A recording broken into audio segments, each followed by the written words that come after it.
आज हम जिस तरह से आधुनिक युग में प्रवेश करते जा रहे हैं, हमको तो ऐसा लग रहा है कि हम अंधविश्वास से उतना ही अधिक दूर होते चले जा रहे हैं। वास्तव में हम अंधविश्वास से दूर होते नहीं जा रहे हैं, हम अंधविश्वास के और अधिक करीब होते जा रहे हैं।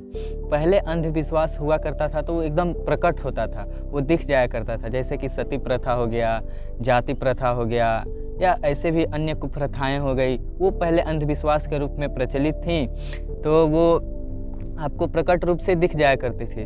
लेकिन आज का जो अंधविश्वास है वो आधुनिकता के साथ साथ अपने आप में भी वो भी बदलाव कर लिया है। ऐसा जैसे कि हम आधुनिक युग में प्रवेश तो कर चुके हैं, लेकिन आधुनिक युग में अंधविश्वास का भी एक नया जन्म ही हुआ है। अंधविश्वास में इस तरह से पड़ जाओगे कि आपको पता ही नहीं चलेगा और आप अंधविश्वास के लपेटे में आ जाओगे। आज का अंधविश्वास एकदम पूरी तरह से अप्रकट हो गया है और अप्रकट रूप से आपका शोषण किया जाता है और आपको इस तरह से उसमें फंसा दिया जाता है कि आपको पता भी नहीं चलता है और आप उसमें फंस चुके होते हो। मैंने किसी व्यक्ति से सुना था कि वो बता रहा था कि मैंने एक किताब पढ़ा था कि उसमें बताया गया था ना कि एक व्यक्ति एक समय में 2 स्थानों पर रह सकता है। वो कौन सा किताब है मैं नहीं जानता, लेकिन बहुत बड़े बड़े लोगों ने उसके बारे में बताया था। तो आप ही बताइए, क्या विज्ञान इस बात को मानता है? विज्ञान को ही छोड़िए ना, आप अपने ही उपनिषद को ही ले लीजिए, वो इन सब चीज़ों पर बात मानेगा? कहाँ लिखा गया होगा कि एक व्यक्ति एक समय में 2 स्थानों पर रह सकता है? तनिक सोचिए। लेकिन अगर यही किताब बेस्ट सेलर के रूप में आपके सामने आ जाए तो आप भी उस पर विश्वास करने लग जाते हो। कहीं ना कहीं तो हमारी गलती है ना। और ये सब पुस्तकें इतना अधिक प्रचलित क्यों हो जाती है? क्योंकि हम लोग पूरी तरह से ना विज्ञान जानते हैं, ना पूरी तरीके से हम वेदांत जानते हैं, ना ही हम अपने धर्म ग्रंथों को पूरी तरह से जानते हैं। हमारे किसी भी धर्म ग्रंथ में या विज्ञान में या टेक्नोलॉजी में कहीं भी इस बात का जिक्र नहीं मिलेगा कि एक समय में कोई व्यक्ति 2 स्थानों पर रह सकता है।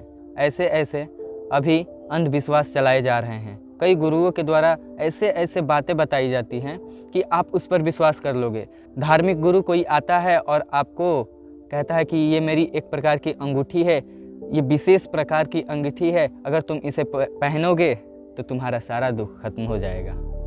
और आपको वो इस तरह से लुभाएगा, आपको पता भी नहीं चलेगा और उसी तरह से उसका व्यापार चलता रहता है और आप इस चीज़ से अनभिज्ञ रह जाते हो।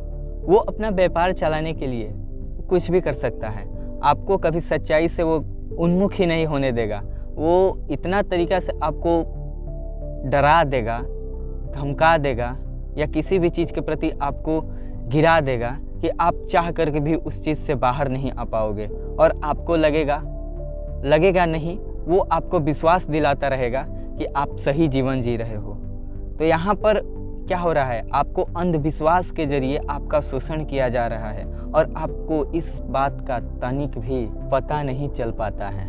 आपको ऐसे धार्मिक गुरु भी मिलते हैं जो बताते हैं कि मैंने गीता नहीं पढ़ा है, लेकिन फिर भी वो इतना अधिक आपको ज्ञान बांट देते हैं कि आप उनसे प्रभावित हो जाते हो।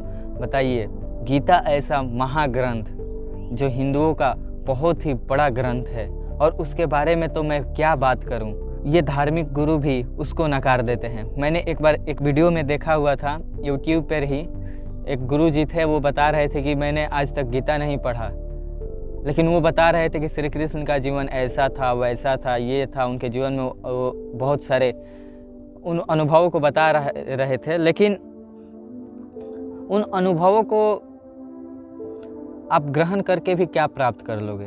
श्री कृष्ण का वास्तविक जीवन तो गीता में ही निखरता है ना।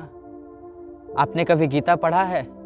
अगर गीता पढ़ा होगा तो आप वहाँ अवश्य देख पाएंगे कि अंधविश्वास क्या होता है और किस तरह से लोग आपका शोषण कर लेते हैं, आपको पता तक नहीं चलता है।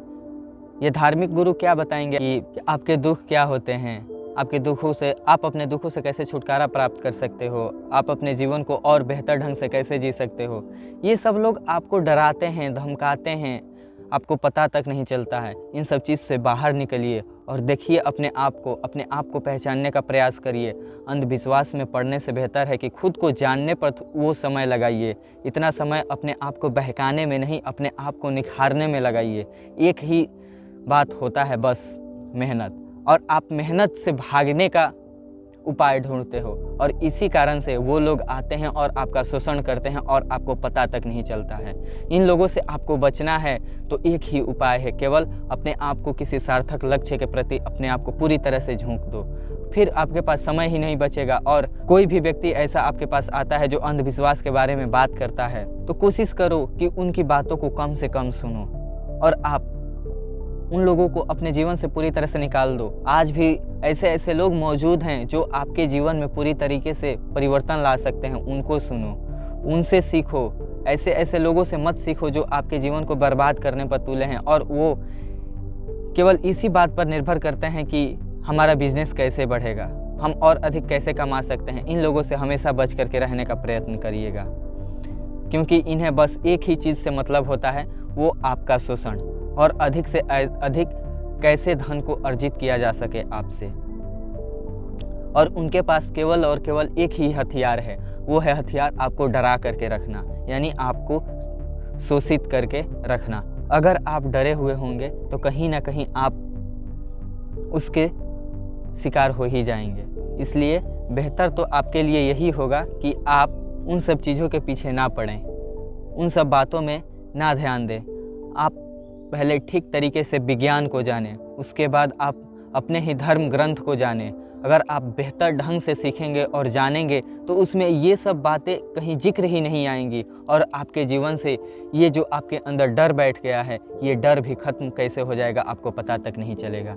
इन सब चीज़ों को आप कब ख़त्म कर पाओगे? जब आप ठीक से विज्ञान जानोगे, जब आप ठीक से टेक्नोलॉजी के बारे में ज्ञान प्राप्त करोगे, जब आप ठीक से धर्म ग्रंथ को जानोगे। लेकिन विडंबना यही रहती है कि ना आप धर्म ग्रंथ ठीक से जानते हो, ना आप विज्ञान ठीक से जानते हो, ना ही आप टेक्नोलॉजी भी ठीक से जानते हो। मैं कहता हूं कि अगर कोई व्यक्ति विज्ञान को भी सही से जान गया तो कहीं ना कहीं इन अंधविश्वासों से कैसे दूर हट जाएगा आपको पता तक नहीं चलेगा।